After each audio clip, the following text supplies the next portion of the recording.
Praise the Lord. கர்த்தருடைய பரிசுத்த நாமத்துக்கு ஸ்தோத்திரம். பிரியமானவர்களே, மறுபடியும் உங்களை பார்ப்பதிலே சந்தோஷம். இன்றைக்கு என்னுடைய பிரசங்கத்தின் தலைப்பு ஸ்பிரிச்சுவாலிட்டி இஸ் பிராக்டிகாலிட்டி பார்ட் 3, மூன்றாவது பாகம். கடந்த 2 வாரங்களாக பார்ட் 1, 2 பார்த்தோம். பிரியமானவர்களே, இன்றைக்கு பார்ட் 3 பார்க்க போகிறோம். கவனமாய் கேளுங்கள். இன்றைக்கு இந்த பார்ட் 3ல பார்ட் 2ல வந்துட்டு எதை பற்றி பேசினேன்? மாமிசத்தின் கிரியைகள். கலாத்தியர் 5வது அதிகாரம் வசனம் 19 21 வரைக்கும் மாமிசத்தின் கிரியைகளை பார்த்தோம். அந்த கிரியைகள் நம்ம இடத்துல இருக்கும் என்றால் அதை நம்ம மேற்கொள்ள வேண்டும். அது இருந்தால் பரலோக ராஜ்யத்தில் பிரவேசிக்க முடியாது. அதற்கு தான் நமக்கு பரிசுத்த ஆவியானவர் கொடுத்திருக்கிறார், அதை மேற்கொள்வதற்கு, அந்த மாமிச கிரியைகளை சாகடிப்பதற்கு. இன்னைக்கு பிரியமானவர்களே, டுடே from Galatians 5:22 and 23, கலாத்தியர் 5வது அதிகாரம் வசனம் 22 23 நம்ம பார்க்க போகிறோம். இங்க ஆவிக்குரிய கனியை பத்தி பவுல் எழுதியிருக்கிறார். சோ மாமிசத்தின் கிரியைகள் நமக்கு தெரிந்து விட்டது. அப்ப மாமிசத்தின் கிரியைகளை சாகடிப்பது ஒரு புறம். It is one responsibility of a Christian to put to death the works of the flesh. மாமிசத்தின் கிரியைகளை சாகடிப்பது கிறிஸ்துவர்களின் முதல் பொறுப்பு, ஆவியானவருடைய பலத்தோடு. அடுத்தது, அதை சாக அடித்துட்டு பேசாமல் நம்ம இருக்கக்கூடாது. We should not just get rid of the works of the flesh. We should not just put to death the works of the flesh alone, but we should after that do another thing. The second step is to cultivate the fruit of the spirit. So இந்த மூன்றாவது பாகத்துல எந்த sub டாபிக்ல பேச போகிறேன்னா, cultivating the fruit of the spirit. ஆவிக்குரிய கனியை வளர்ப்பது, அதுதான் இன்று மூன்றாவது. Spirituality is practicality. ஆவிக்குரியது நடைமுறையானதுல மூன்றாவது பாகத்தினுடைய துணை தலைப்பு என்னவென்றால், ஆவிக்குரிய கனியை வளர்ப்பது, cultivating the fruit of the spirit. அதுதான் இன்றைய பாகம் 3 தலைப்பு. பிரியமானவர்களே, லாஸ்ட் வீக், போன வாரத்துல மாமிச கிரியைகளை சாகடிப்பதை பற்றி நம்ம பார்த்தோம். ஆவியானவருடைய உதவியோடு அதை நம்ம சாகடிக்க வேண்டும். ஒரு கிறிஸ்தவர்களுக்கு அந்த மாமிச கிரியை இருக்கக்கூடாது என்று பார்த்தோம். இன்றைக்கு பிரியமானவர்களே, அதை சாகடிக்கிற நாம் அதே நேரத்தில் ஆவிக்குரிய கனியை வளர்க்க வேண்டும். ஆங்கிலத்தில் நான் வாசிக்கிறேன், Galatians 5:22 and 23. தமிழ்லேயே வாசிக்கிறேன். But the fruit of the spirit is love, joy, peace, long suffering, gentleness, goodness, faith. Verse 23, meekness, temperance, against such there is no law. பிரியமானவர்களே, இதில் ஒரு அற்புதமான ஒரு காரியம் இருக்கு. தமிழ்ல வாசித்துட்டு நான் சொல்லுகிறேன். கலாத்தியர் 5:22 23. ஆனால் ஆவியானவர் நமக்கு அன்பு, மகிழ்ச்சி, சமாதானம், பொறுமை, கருணை, நன்மை, விசுவாசம், நற்பண்பு, தன்னடக்கம் ஆகிய நற்கிரியைகளை உருவாக்குகின்றார்.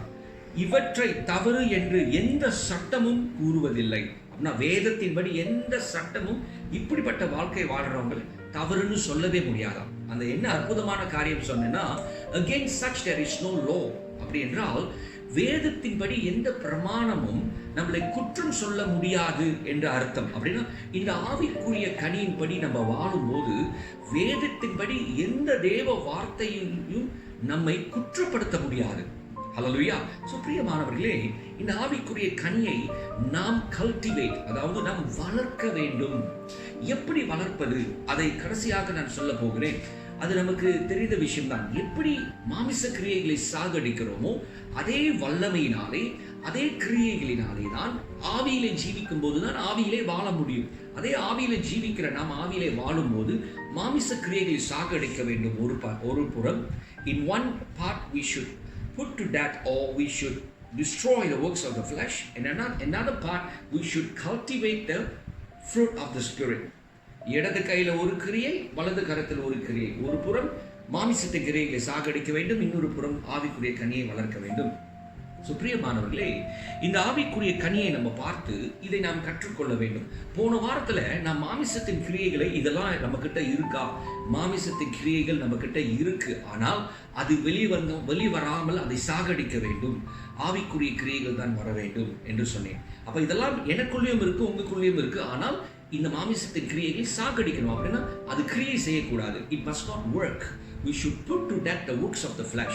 அதோட கிரியைகளை அது நடக்காமல் நம்ம சாகடிக்க வேண்டும். எப்படி கிறிஸ்து இயேசு நமக்காக மரித்ததினாலே பிரியமானவர்களே, அந்த மாமிசத்தின் கிரியைகள் அப்படின்னா மாமிசத்தின் கிரியைகள்னா என்ன போன வாரத்தில் சொன்னேன், எத்தனை பேருக்கு ஞாபகம் இருக்கு பிரியமானவர்களே? the sinful nature, மாமிசம் என்று சொல்லும்போது பாவ சுபாவம். மாமிசம்னா நம்ம செதை அல்ல, அல்ல இறைச்சி அல்ல, அது பாவ சுபாவம். அப்ப அந்த பாவ சுபாவத்தை நம்ம சாகடிக்கணும். அந்த சுபாவம் வெளியில தலை தூக்கி கிரியை செய்யாதபடிக்கு சாகடிக்க வேண்டும். பிரியமானவர்களே, செத்த எந்த காரியமும் கிரியை செய்ய முடியாது. anything that is dead cannot move, cannot function. அப்ப அந்த காரியங்கள் இயேசு கிறிஸ்து அந்த வல்லமையை அவர் மரித்ததினாலே, நமக்கு ஆவிக்குரிய வல்லமையினாலே அந்த பாவ சுபாவம் அவர் என்ன செய்து விட்டார், அதற்கு நாம் அடிமை இல்லாமல் விடுதலை கொடுத்து விட்டார். So we are no longer subject to or slave to the sinful nature. பாவ சுபாவத்துக்கு நம்ம அடிமை அல்ல, அது நம்மளை இனி கண்ட்ரோல் பண்ண முடியாது. வாய் நல்லா கேளுங்கள், என்ன காரணம்? கிறிஸ்து இயேசுவுடைய மரணம், பாவ பரிகார பலியாக அவர் ரத்தம் நம் பாவங்களை மன்னித்ததினாலே நாம் சுத்திகரிக்கப்பட்டவர்களாய் அந்த கட்டிலிருந்து, பாவ சுபாவ கட்டிலிருந்து விடுதலையாக்கப்பட்டு விட்டோம்.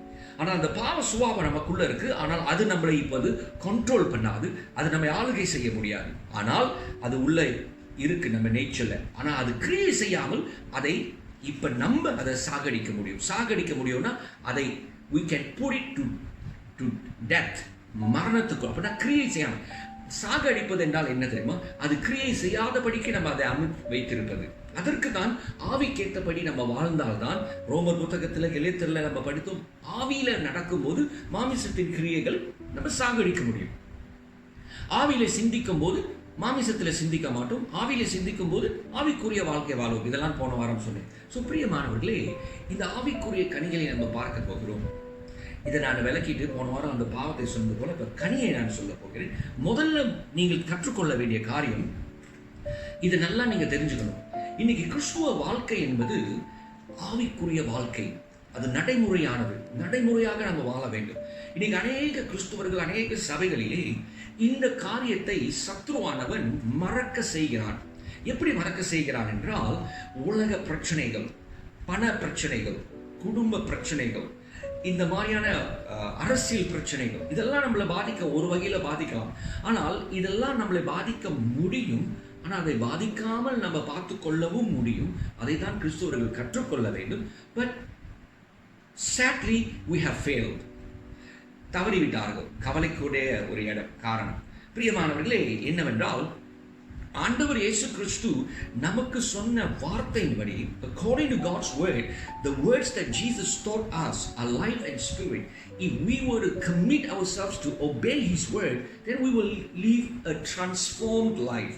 நம் ஆண்டவர் இயேசு கிறிஸ்துவோட வார்த்தை ஆவியும் ஜீவனமாக இருக்கிறபடினாலே நாம் அந்த வார்த்தைக்கு கீழ்ப்படிய கூடுமானால் நாம் வாழக்கூடிய வாழ்க்கையே ஒரு மாற்றப்பட்ட வாழ்க்கையாக இருக்கும். பட் sadly, மறுபடியும் கவலைக்குரிய ஒரு இடம், அநேக கிறிஸ்துவ இடத்துல சபையில் அதை பார்க்க முடியவில்லை. ஆனால் பிரியமானவர்களே, எவ்வளவுக்கு எவ்வளவு ஒரு கிறிஸ்தவன் ஒரு ஆவியானவருக்கு இடம் கொடுத்து வாழ்கிறார்களோ அப்பொழுதுதான் கிறிஸ்தவர்களாய் வாழ முடியும். இது சத்தியம். There's no substitute or there is no alternative for this. இதற்கு மாற்று மருந்தோ மாற்று வழியோ இல்ல வேறு வழியோ இதற்கு இல்லவே இல்லை பிரியமானவர்களே. ஒரு கிறிஸ்தவன் ஆவியானவராலே நடத்தப்படும் போதுதான் ஒரு கிறிஸ்தவ வாழ்க்கை வாழ முடியும். ஆமென். சோ இந்த கனி என்று சொல்லும் போது ஒரு கனி தான் சொல்லுகிறது. நிறைய தடவைகள், many times people have preached this is singular. Yes, it is correct, singular fruit. ஒரு கனி தான். ஆனால் நிறைய கனிகள் சொல்லப்பட்டிருக்கு. அதோட அர்த்தத்தை நான் விளக்க விரும்புகிறேன். அப்படின்னா ஒரு கனி, அந்த கனிக்குள்ள எல்லாம் இருக்கிற கனிகள், அதோட விளக்கம் இன்னும் தெளிவாக சொல்லணும்னா, in order to explain it more clearly and specifically, குறிப்பிட்டு ஆவிக்குரிய கனி என்று சொன்னால், the fruit என்று சொல்லும் போது, that means this is what you will produce. அதுதான் அதோட விளக்கம். நாம் நல்லா புரிந்து கொள்ள வேண்டியது. இந்த ஆங்கிலத்தில் நான் வாசித்து சொல்லுகிறேன் பிரியமானவர்களே. But the fruit of the spirit அப்படி என்றால், ஃப்ரூட் ஆஃப் த ஸ்பிரிட் என்றால் ஆவிக்குரிய விளைச்சல். ஆவியிலிருந்து என்ன விளையும், அதுதான் அதோட அர்த்தம். புரியுதா உங்களுக்கு? அப்புறம் the fruit of the spirit, what is going to be produced from the spiritual life. That means a spiritual life will produce. So it's singular. Production, but in the production அந்த விளைச்சலிலே வருவது பல கனிகள். ஓகே, அப்ப அதனால தான் கனி என்று போட்டிருக்கு. அப்படின்னா கனி என்று சொல்லும்போது அது விளைய வைப்பது. அதனால தான் ஒருமையில வந்திருக்கு, பன்மை அல்ல ஒருமை. புரியுதா உங்களுக்கு? ஸோ பிரியமானவர்களே, அப்போ ஒரு கிறிஸ்துவனுடைய வாழ்க்கை ப்ரொடியூஸ் பண்ணும். அப்படின்னா விளைச்சல் உண்டாக்கும். என்னத்தை விளைவிக்கும் என்றால் மாமிசத்தை சாகடித்து அந்த ஆவிக்குரிய வாழ்க்கையை வெளிரங்கமாக்கும். அந்த ஆவிக்குரிய வாழ்க்கை எப்படி இருக்குமா, அந்த கனிகள் தான் இங்க எழுதப்பட்டிருக்கிறது. புரிஞ்சவங்க சொந்தமாக ஒரு ஆமேன் சொல்லுக்கோங்க. நீங்க ஆமேன் சொல்றீங்கன்னு நான் விசுவாசத்துல என் காதல விசுவாச காதலை கேட்கிறது. ஆமேன் ஆமேன். ஹல்லேலூயா, பிரைஸ் தி லார்ட். பிரியமானவர்களே, நல்லா கேளுங்க. ஒன்று, the fruit of the spirit is love, அன்புல ஆரம்பிக்குது. சிலவங்க சொல்லுவாங்க இந்த அன்புல தான் எல்லாமே இருக்கிறது என்று. உண்மைதான் பிரியமானவர்களே. கர்த்தர் மேல் அன்பு வைத்து, கர்த்தரை நம்ம முழு இருதயத்தோடு அன்பு வைத்து, அதே போல பிறரை நேசிப்பது போல, நம்மை நேசிப்பது போல பிறரை நேசிக்கும் போது இந்த அன்புக்குள்ள எல்லா பிரமாணங்களும் அடங்கி இருக்கிறதுன்னு ஆண்டவர் சொன்னாரு அந்த 2 கட்டளையில. அப்ப அந்த அன்பு இருக்கும் போது அதே மாதிரி இந்த ஆவிக்குரிய கனிகள் எந்த பிரமாணத்துக்கு விரோதமாக இல்லை. நீங்க எழுதிருக்கல, there is against such there is no law. போட்டிருக்கு against such there is no law. அப்ப அந்த அன்பு எல்லா பிரமாணத்தையும் நம்ம கீழ்ப்படியவர்களாக மாற்றிவிடும். ஞாபகம் இருக்கா? இயேசு யோவான் அதிகாரம் 14:23, John chapter 14 verse 23, Jesus said, if you love me, you will obey my commandments, you will keep my commandments. என் மேல் அன்பு கூர்ந்தீர்கள் என்றால் என் பிரமாணத்தை கைக்கொள்ளுவீர்கள். ஸோ அதனால இந்த அன்புக்குள்ள எல்லாமே அடங்கி வந்துவிடும். ஆனால் இந்த அன்பிலிருந்து மற்ற காரியங்களையும் நம்ம பார்க்க முடியும். அதான் பார்க்க போறோம். ஸோ அன்பு என்று சொல்லும்போது தேவன் மேல் அன்பு இருக்கும். தேவனை நேசிப்பவர்களாக இருப்போம். நம்மை நேசிப்பது போல பிறர்களை நேசிப்பவர்களாக இருப்போம். இது எனக்கு இது வந்துட்டு ஒரு நகைச்சுவையாகவும் எடுத்துக்கலாம். இதை வந்துட்டு ஒரு வேதனையாகவும் எடுத்துக்கலாம், துக்கமாகவும் எடுத்துக்கலாம். நீங்க இல்லை, கவலைப்படாதீங்க, நல்லா கேளுங்க. பிரியமானவர்களே, எனக்கு சொல்றேன், எனக்கு இது ஒரு நகைச்சுவையாக நான் எடுத்துக்கலாம், இதை ஒரு துக்கமாக எடுத்துக்கலாம், வேதனையாகவும் எடுத்துக்கலாம். என்னன்னா, நிறைய வாட்டி என்னுடைய ஊழியத்துல எனக்கு அன்பு இல்லைன்னு சொல்லி அக்யூஸ் பண்ணப்பட்டிருக்கிறேன், குற்றம் சுமற்றப்பட்டிருக்கிறேன். அதற்கு என்ன காரணம் என்றால் கண்டிப்பு. ஸோ பிரியமானவர்களே, கண்டிப்பு இயேசுவேன். ஏனென்றால் கர்த்தருடைய காரியம், கர்த்தருடைய ஊழியம் இப்படி வரும்போது நான் I will not tolerate certain things. சில காரியத்தை நான் சகிக்க முடியாது. காரணம், நாம் தேவ பிள்ளைகள். we have a standard, we have a very high standard. நமக்கு ரொம்ப உயர்ந்த ஒரு தரம் இருக்கு தேவ பிள்ளைகளுக்கு.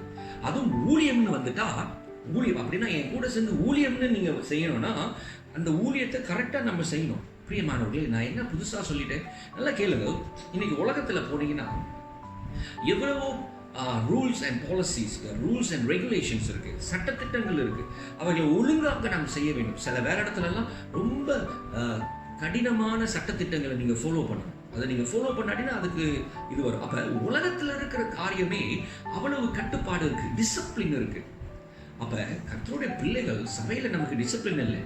நம்ம டிசிப்ளின் என்கிற அந்த வார்த்தை வேர்ல இருந்து தான் டிசைபிள், சீஷன் என்ற வார்த்தையே வந்ததுங்க.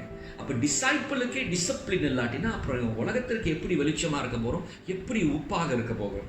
இன்னைக்கு எனக்கு பெரிய வருத்தமே, கிறிஸ்தவர்கள் உலகத்துக்கு வெளிச்சமா இல்லையே, கிறிஸ்தவர்கள் பூமிக்கு உப்பா இல்லையே. இன்னைக்கு ஒரு ஊழியக்காரரோட நான் பேசும்போது நான் சொன்னேன், இன்னைக்கு கிறிஸ்தவர்கள் மாத்திரம் உண்மையை கர்த்தருடைய ஆவியில நடந்து ஒரு மனமாக வரும்போது நான் சொல்றேங்க, நீங்க நம்புறீங்களோ இல்லையோ, ஆனா நான் நம்புகிறேன், இது சத்தியம்.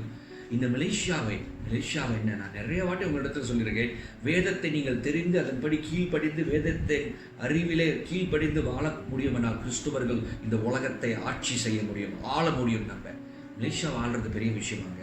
வேதத்தில் எவ்வளவு சாட்சிகள் இருக்கு, ஆனால் அதை ஏன் செய்ய முடியல? காரணம், கிறிஸ்துவர்கள் ஆவியிலே நடக்கும் போது அவர்கள் ஒருமனப்பட முடியும். ஒருமனப்படும் போது நம்ம எல்லாமே ஒட்டுமொத்தமாக சேர்ந்து இந்த அரசாங்கமே நம்மை சார்ந்து இருக்கிற அளவுக்கு கொண்டு வர முடியும்.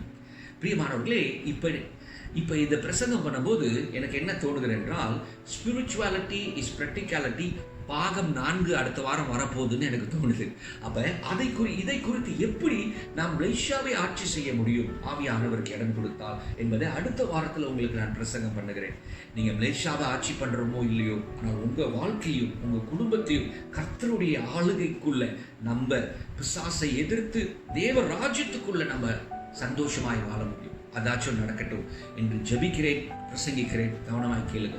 ஸோ பாகம் 4 கன்ஃபார்ம் ஆச்சுங்க. அடுத்த வாரம் பாகம் 4 இருக்கு. போரிங் ஆயிடாதீங்க. விசுவாசிக்கிறேன் போரிங் ஆக மாட்டீங்கன்னு. இது எப்படி என்று நான் சொல்லுகிறேன். பிரியமானவர்களே, நல்லா கேளுங்க. அப்ப இந்த அன்பு எப்படி நான் குற்றம் சுமத்தப்பட்டேன்னா இப்படிதான்.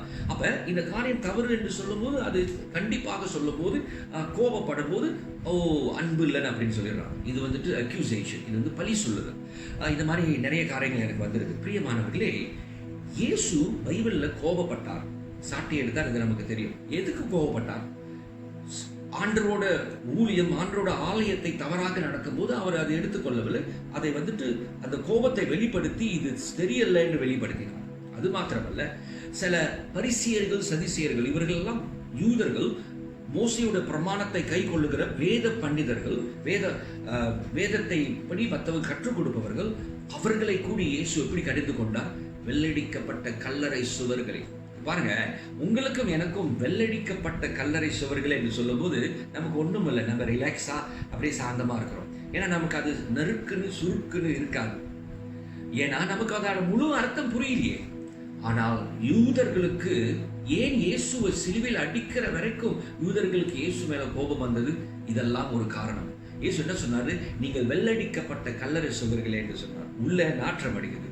அப்ப அது யூதர்களுக்கு எவ்வளவு ஒரு கேவலமான, அவர்களை எவ்வளவு மட்டுப்படுத்துகிற ஒரு வார்த்தை தெரியுமா? வெள்ளையடிக்கப்பட்ட கல்லறை சுவர் என்றால் உள்ள நாக்கு அழுகி போயிருக்கு, வெளியில தான் வெள்ளையா இருக்குன்ற அர்த்தம்.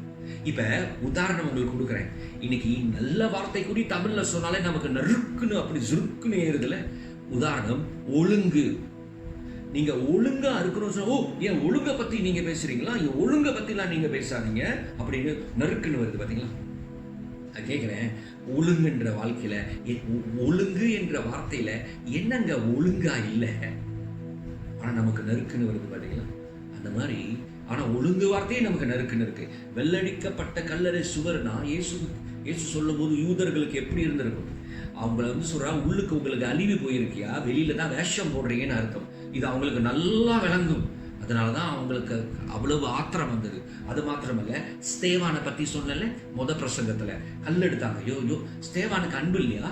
ஆவியில நிறைந்திருந்தார், விசுவாசத்தில் நிறைந்திருந்தார், தேவ ஞானத்தில் நிறைந்திருந்தார். அப்ப ஸ்தேவானுக்கு அன்பு இல்லையா?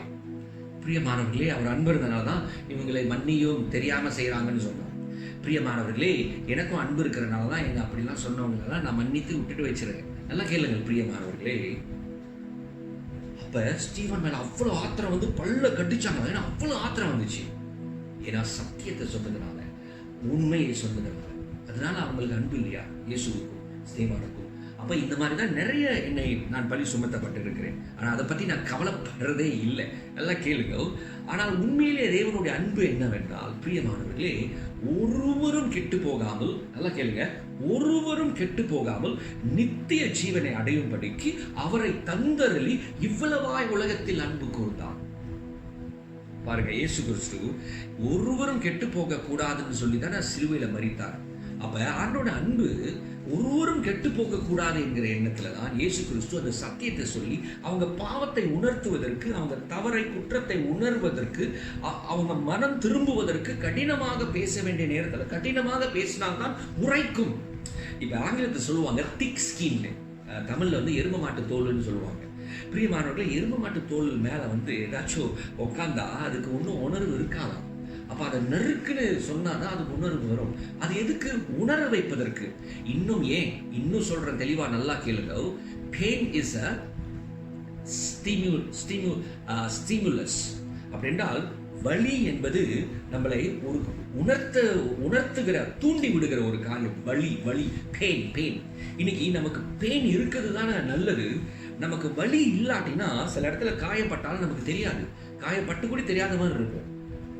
ஆனா வலிச்சாதான் நமக்கு தெரியும் என்னமோ இருக்குன்னு. உடனே அதை நம்ம தூண்டி அதை பார்க்க வைத்து அதுக்கு சிகிச்சை செய்யும். அப்ப அந்த மாதிரி பிரியமானவர்களே, சில வார்த்தைகள் நம்மளை உணர்த்தக்கூடியதாக இருக்கும் போதுதான் நம்ம மனம் திரும்ப முடியும். அப்ப கண்டிப்பு 2 தீமோத்தேயு 3:16-17 என்ன சொல்லுகிறது? தேவ வாக்கியங்கள் எல்லாம் பரிசுத்த ஆவியினால் அருளப்பட்டு போதிப்பதற்கும், கண்டிப்பதற்கும், உபதேசிப்பதற்கும், கண்டனம் பண்ணுவதற்கும், எல்லா நற்கிரியைக்கும் தேறினவாவதற்கும் தேறினவர்களாவதற்காக அருளப்பட்டிருக்கிறது. அதுதான் நம்ம ஃபாலோ பண்ணோம். ஸோ பிரியமானவர்களே, ஏன் இது ஒன்று சொன்னா, இந்த அன்புல நிறைய அக்யூஸ் பண்ணப்பட்டிருக்கிறேன். அதனால தான் இந்த அன்பு சொன்னா ஞாபகம் வந்துருச்சு. நல்லா கேளுங்க. அதனால அன்புனா என்னன்னு நல்லா புரிந்து கொள்ளுங்க. பற்று போடுறது அன்பு அல்ல. உங்க பாவத்தை பார்த்துட்டு நமக்கு ஏன்பா வம்பு, இவங்க பாவத்தை நான் கண்டிக்க போய் கடைசியில் எனக்கு தான் ரசமாவும் காணிக்கை கிடைக்காம போயிடும்னு சொல்லிட்டு தெரியாத மாதிரி போடுறது அன்பு இல்லை. பிரியமானவர்களே, அன்பு பாவத்தை உணர்த்தும், கண்டிக்கும். அன்பு கெட்டு போக கூடாது என்பதனாலே கண்டிக்கும். அதுதான் அன்பு. இந்த ஆவிக்குரிய அன்பு நல்லா தெரிந்து கொள்ளுங்கள். தேவனை நேசிப்பது, அதனால என்னை நேசிப்பது போல பிறரை நேசிப்பது. இங்க பாருங்க, நான் கெட்டு போகாட்டி என்னை யாரு வேணாலும் கரெக்ட் பண்ண முடியும். என்னுடைய மனைவி, பிள்ளைகள் கரெக்ட் பண்ண முடியும். யாரை வேணாலும் கரெக்ட் பண்ண முடியும். ஏன் திரும்ப நான் அதை விரும்புவேன்? அப்பதான் நான் இன்னும் தேறினவனாக முடியும். I can be equipped, I can learn, I can grow. அதனால பிரியமானவர்களே, இதுதான் அன்பு. அந்த அன்பு இருந்தால் ஒருத்தவங்க நல்லா இருக்கணும்னு நினைக்கும் போது அவங்களை கண்டிப்போம், அவங்களை உணர்த்துவோம், அவங்களை ஏசுவோம், அவங்களை திருத்துவோம். என்னத்துக்கு? அவங்க திரும்பி நம்ம என்ன ஆக போறோம்? நமக்கு பேங்க் பேலன்ஸ் அதிகமாயிட்டு போதும் இல்லை? எனக்கு என்ன பேங்க் பேலன்ஸ் அதிகமாயிட்டு இருக்கு? எல்லாத்தையும் திருத்தி கடைசியிலே பயங்கர பேர் கிடைச்சது தான் மிச்சம்.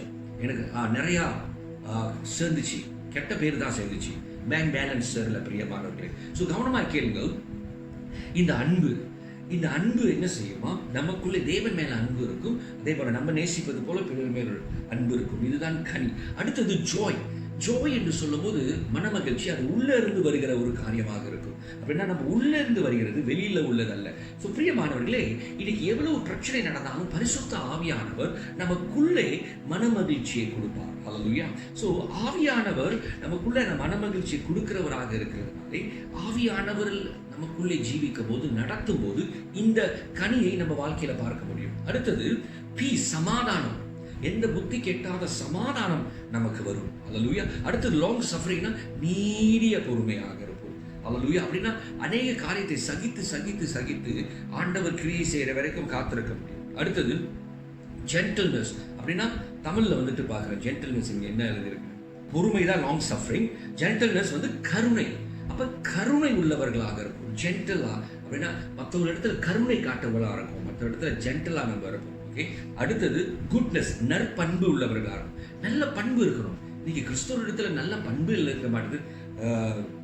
பொறாமை, அதான் மாமிசத்துல பார்த்துமே, அதெல்லாம் ஆப்போசிட்டுங்க.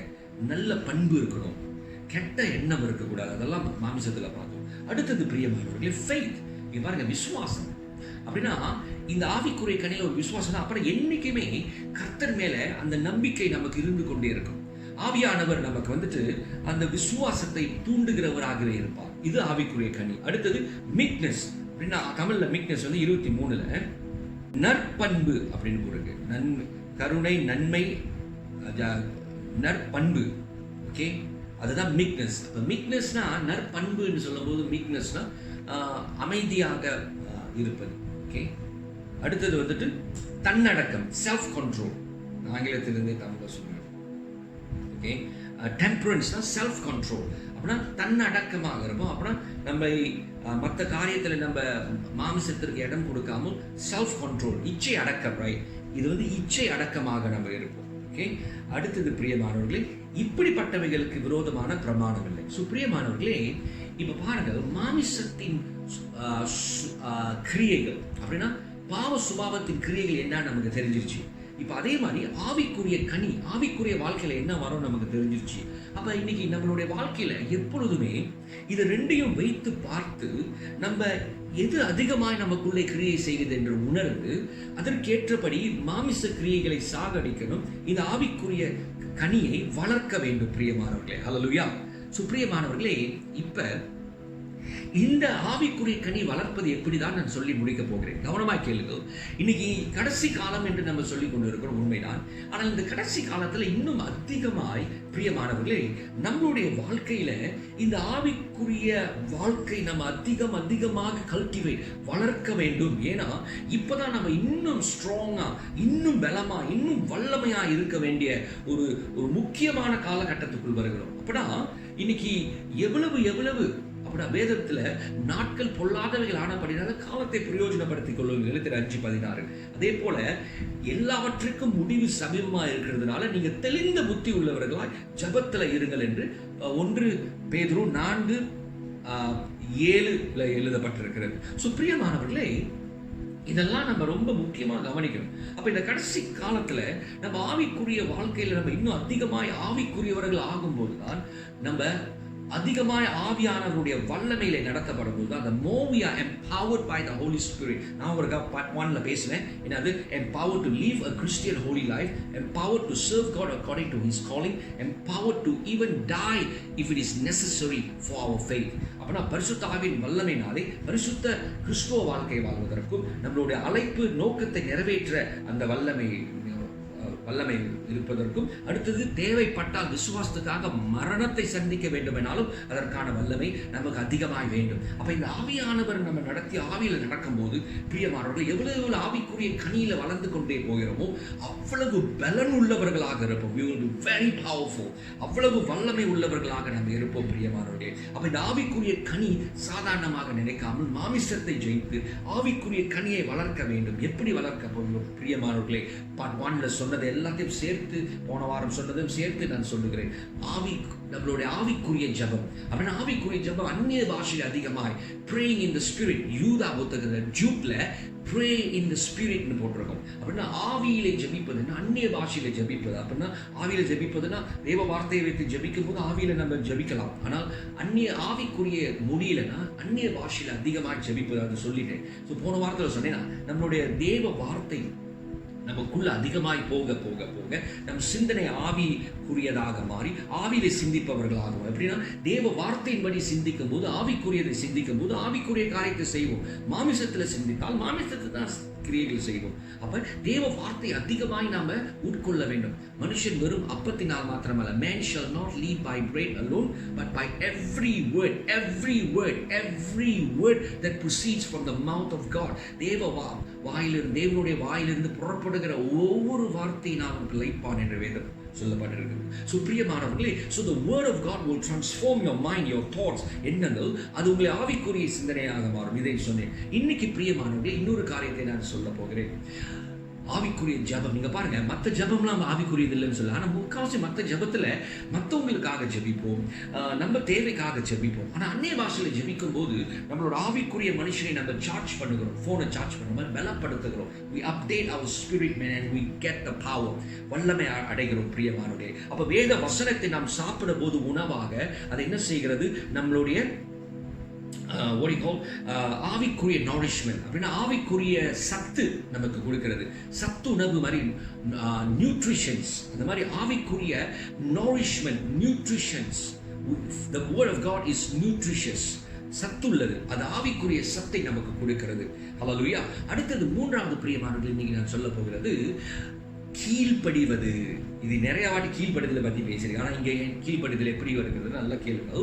நம்ம ஆவிக்குரிய ஜபம் என்று சொல்லும்போது நம்ம சரியான நம்ம பிரீதிங் எடுப்பது போல, வாழ்றதுக்கு மூச்சு நமக்கு தேவையில்லை. அடுத்தது வாழ்றதுக்கு நமக்கு சாப்பாடு தேவையில்லை பிரியமானவர்களே. மூன்றாவது நம்ம வாழ்றதுக்கு நல்ல உடற்பயிற்சி செய்ய வேண்டும்.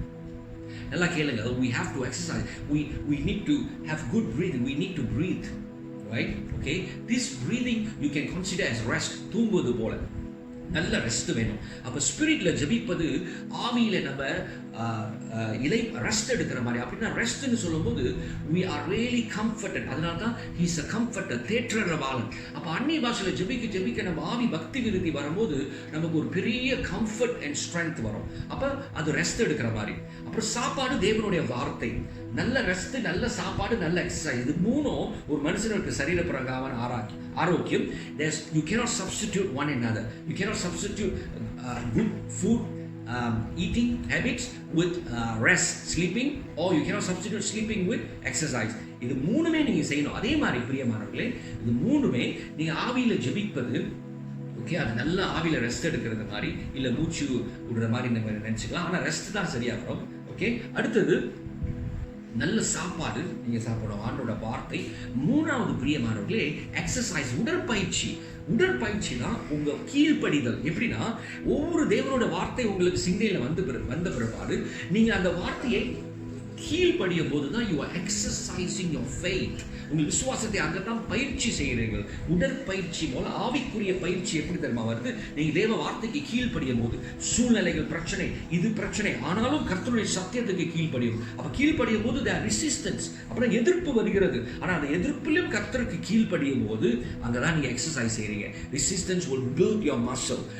அந்த எதிர்ப்பு வேட்டு தூக்குறோம்ல, அந்த வேட்டு கீழே நம்மளை இழுக்குது, அந்த கையை நம்ம மேல அப்பயே செய்யும் போது அது நம்மளோட சத்தை தசையை எல்லாம் வலுப்படுத்துகிறது. பிரியமானவர்களே, இது மூணு தான் நம்ம செய்ய வேண்டும். அப்ப கீழ்ப்படியறதுக்கு ஆவியானவர் உணர்த்தும் போது கீழ்ப்படிகள், ஆவியான வார்த்தை ஞாபகப்படுத்தும் போது கீழ்ப்படிகள், பிரியமான கர்த்தருடைய வார்த்தை உபதேசிக்கப்படும் போது கீழ்ப்படிகள், ஊழியக்காரர் சொல்லும் போது கீழ்ப்படிகள். இப்படி தேவனுடைய வார்த்தையை கீழ்ப்படிய ஆவியானவர் தொடர்ந்து உங்களை பலப்படுத்தி நீங்கள் 3 காரியங்கள் செய்ய பலப்படுத்தி உங்களுக்குள்ள என்ன நடக்கும்? நீங்கள் மரமாய் வளர்ந்து கனி கொடுப்பீர்கள். இது சொல்லி நான் முடிக்கிறேன். கவனமாய் கேளுங்கள் பிரியமானவர்களே. எங்கேயாச்சும் ஒரு மரம் அப்படியே பிரியமானவர்களே அப்படியே கஷ்டப்பட்டு திடீர்னு நடந்து போயிட்டு இருக்கும், திடீர்னு மரம் சத்தங்க என்னன்னு பார்த்தா அந்த மரம் அப்படியே கஷ்டப்பட்டு என்ன செய்யுது? கனி கொடுக்குது. இல்லை பிரியமானவர்களே, மரம் அப்படி கனி கொடுக்காது. ஹல்லேலூயா. பிரியமானவர்களே, அது தன்னாலே அந்த கனி அழகாக வரும். அந்த மாதிரி நம்ம ஆவிக்குரிய வாழ்க்கையில வளர மரமாகும் போது, நம்ம கிளைகள் வரும்போது, செடிகள் வரும்போது, அந்த ஆவிக்குரிய வாழ்க்கை என்ன செய்யுமா? கனி கொடுக்கும். It will produce what? Love, peace, joy, சமாதானம். இது எல்லாத்தையும் அது உண்டாக்கிவிடும். ஸோ அப்படிதான் it must come naturally. இயற்கையா ஆவிக்குரிய ரீதியில் spiritually, naturally the fruits will come. But it will not happen in one day. ஒரு நாள்ல நடக்காது. அதனால தாங்க சபை கூடுதலை விட்டுவிடக்கூடாது. ஏன் சபை பில்டிங்ல கூட முடியாது? ஏன் இந்த பிரசங்கம் வாரம் செய்து கொண்டு இருக்கிறேன்? நான் லீவ் போட்டுக்கலாம், சபையில வர முடியலங்க, சாரிங்கன்னு சொல்லிட்டு ஏன் வீடியோ செஞ்சு அனுப்புறீங்க? ஏன்னா நீங்க வளர வேண்டும். இது அதனால தான் வாரத்தில் ஒரு நாள் கூடுவோம். அப்போஸ்தலர் நடவடிக்கைகள்ல தினமும் அப்பம் விட்டு தேவனை ஆராதித்தார்கள். சுப்பிரியமானவர்களே, அப்ப அதனால தான் சபைக்கு வர நமக்குள்ள ஆவிக்குரிய வாழ்க்கையில் ஆவியில வாழ கற்றுக்கொள்வோம். வாழ்ந்து நடக்க கற்றுக்கொண்டு அப்புறம் தான் அந்த கனி நமக்குள்ள இருந்தே வெளியே வரும். அப்ப அந்த கனி வர வைக்கிறதுக்கு எவ்வளவு நம்ம பயிற்சி செய்ய வேண்டியது இருக்கு. சாப்பிடணும், ரெஸ்ட் எடுக்கணும், சாப்பிடணும், உடற்பயிற்சி செய்யணும். அப்புறம் அந்நிய பாஷையில் ஆவியில நல்லா ஜெபிக்கணும். பிரியமானவர்கள், வேத வாசனத்தை தியானம் பண்ணி அதை நம்ம சாப்பிடணும். அப்புறம் 3வது, எப்போதும் கீழ்ப்படிந்து பயிற்சி எடுத்து ஆரோக்கியமா இருக்கும் போது கனி தன்னால ஆவியானவர் கொடுப்பார். ஆனா இது எல்லாத்தையும் செய்வதற்கு ஆவியானவர் பலப்படுத்துவார். Empowerment comes from the Holy Spirit, but you must cooperate. நீங்கள் ஒத்துழைக்க வேண்டும் பிரியமானவர்களே. இப்படி ஒரு விளக்கை எடுத்துட்டீங்கன்னா அந்த விளக்கு எரியும், ஆனால் கரண்ட் இல்லாம எரியாது. விளக்கு எரிவதற்கு தயாராக இருந்தால் மின்சாரம் பாய்ச்சும் போது அது தன்னால வெளிச்சம் கொடுக்கும். நீங்க பிரகாசிப்பதற்கு தேவனுக்கு ஒப்பு கொடுத்தீங்கன்னா ஆவியானவர் மின்சாரமாய் வந்து உங்களை பிரகாசிக்க பண்ணுவார். கர்த்தர் உங்களை ஆஸ்வதிப்பார். கரங்களை உயர்த்தி ஒப்புக் கொடுங்கள். உங்களுக்காக நான் ஜெபிக்கிறேன். பிரகாசியுங்கள். கடைசி காலத்துல வெளிச்சமாயிருங்கள். மற்ற கிறிஸ்தவர்களை பார்க்காதீர்கள். வேதம் என்ன சொல்லுகிறதோ, கிறிஸ்து என்ன சொல்லுகிறாரோ, உங்க ஊழியக்காரன் என்ன பிரசங்கம் பண்ணுகிறாரோ அந்த வேத சத்தியத்தின்படி பிரகாசியுங்கள். ஒப்பு கொடுங்க. இயேசுவின் நாமத்தில் பிதாவே, ஒப்பு கொடுக்கிற ஒவ்வொரு சகோதரிகள் தேவ லிவிங் ஸ்டோன் எக்ஸாம்பிள் இருக்கிற ஒவ்வொரு தேவ பிள்ளைகளுக்காக ஜெபிக்கிறேன். ஆவியானவரே, இவர்களுடைய மாமிச கிரியைகளை சாகடிக்க வேண்டும் என்கிற வாஞ்சியோடு, இதோ ஆவிக்குரிய கனிகள் எனக்கு வெளிப்பட வேண்டும் என்கிற வாஞ்சியோடு ஒப்பு கொடுக்கிற வேளையிலே இதோ ஆவி அந்நிய பாஷையில ஜெபித்து தேவ வசனத்தை தியானித்து கீழ்ப்படுகிற பயிற்சி செய்யும் போது இவர்களுக்குள்ளே இவர்கள் உருவாக்கப்பட்டு let them be nurtured, இவர்கள் வளர்ச்சிக்குள் சென்று அன்றைய மிகுந்த கனி ஆவிக்குரிய கனியை கொடுக்கத்தக்கதாக ஆவியானவரே இவர்களுக்குள் கிரியை செய்யும்படியார் இவர்களுடைய வாஞ்சியின்படி, ஜெபத்தின்படி, ஏக்கத்தின்படி, விருப்பத்தின்படி இதோ தேவ ஆவியானவரால் நடத்தப்பட்டு நான் கனி கொடுக்க வேண்டும் என்கிற இந்த வாஞ்சையின்படி, விருப்பத்தின்படி ஆண்டவரை இவர்களுக்குள்ளே நீர் கிரியை செய்யும்படியாக ஜெபிக்கிறேன். கிரியை செய்வீராக. ஒரு மாற்றம் நடக்கட்டும், ஒரு வித்தியாச குணம் உருவாகட்டும். கிறிஸ்துவுக்குள் இப்படி வெளிச்சமாக பூமிக்கு உப்பாக இருக்கிறவர்களாய் இவர்கள் உருமாற்றப்படட்டும். ஒப்பு கொடுக்கிறேன். தொடுவீராக, சந்திப்பீராக. எல்லா கசப்புக்கள், எல்லா மாமிச கிரியைகளும், எல்லா காரியங்களும் இயேசுவின் நாமத்தில் அகன்று போய் இதோ ஒப்பு கொடுக்கிற, வாஞ்சிக்கிற, தன்னை தாழ்த்துகிறவன் உயர்த்தப்படுவான், உயர்த்துகிறவன் தாழ்த்தப்படுவான். இந்த இடத்துல எத்தனை பேர் நீங்கள் உங்களை தாழ்த்தி நான் மாற வேண்டும், எனக்கு இது வேண்டாம், நான் உண்மையாய் தாழ்த்தி கனி கொடுக்கிற ஒரு கிறிஸ்துவாய் வாழன்னு ஒப்பு கொடுக்கிறீர்களோ அத்தனை பேரும் நிச்சயமாக எனது நல்ல ஆவியானவர் நிரப்புவார், பலப்படுத்துவார். உங்களை கல்டிவேட், வளர்ச்சிக்குள் வளர்ப்பதற்கு, ஆவிக்குரிய கனி கொடுக்கத்தக்கதாக உங்களை பலப்படுத்துவார். பெற்றுக்கொள்ளுங்கள். இயேசுவின் நாமத்தில் ஒப்பு கொடுத்து ஜெபிக்கிறேன் என் ஜீவனுள்ள நல்ல பிதாவே, ஆமென். God bless you. பிரியமானவர்களை, கர்த்தர் உங்களை ஆசீர்வதிப்பார். மறந்து விடாதீர்கள், இந்த ஞாயிற்றுக்கிழமை வந்துட்டு பேரண்ட்ஸ் டே. நம்ம எப்போதும் மதர்ஸ் டே அண்ட் ஃபாதர்ஸ் டே சேர்ந்து தான் கொண்டாடுவோம். அதனால இந்த வாட்டி நம்ம பேரண்ட்ஸ் டே சபையில் கொண்டாட முடியாது. ஆனாலும் எல்லா பெற்றோர்களுக்கும், அன்னையர்களுக்கும், தந்தையர்களுக்கும் பெற்றோர் தின வாழ்த்துக்கள். கர்த்தர் உங்களை ஆசீர்வதிப்பார். ஆவிக்குரிய பெற்றோர்களாக இருங்கள். உங்கள் பிள்ளைகளை கர்த்தர் நடத்துவார். அல்லேலூயா. கர்த்தரால் உங்கள் பிள்ளைகள் போதிக்கப்படும் என்று வேதம் சொல்லுகிறது. எந்த பெற்றோர்களின் பிள்ளைகளை கர்த்தர் போதிப்பார் தெரியுமா? ஆவிக்குரியவர்களாக இருக்கிற பெற்றோர்களை. அல்லேலூயா. God bless you. அடுத்த முறை உங்களை சந்திக்கிறேன். நன்றி.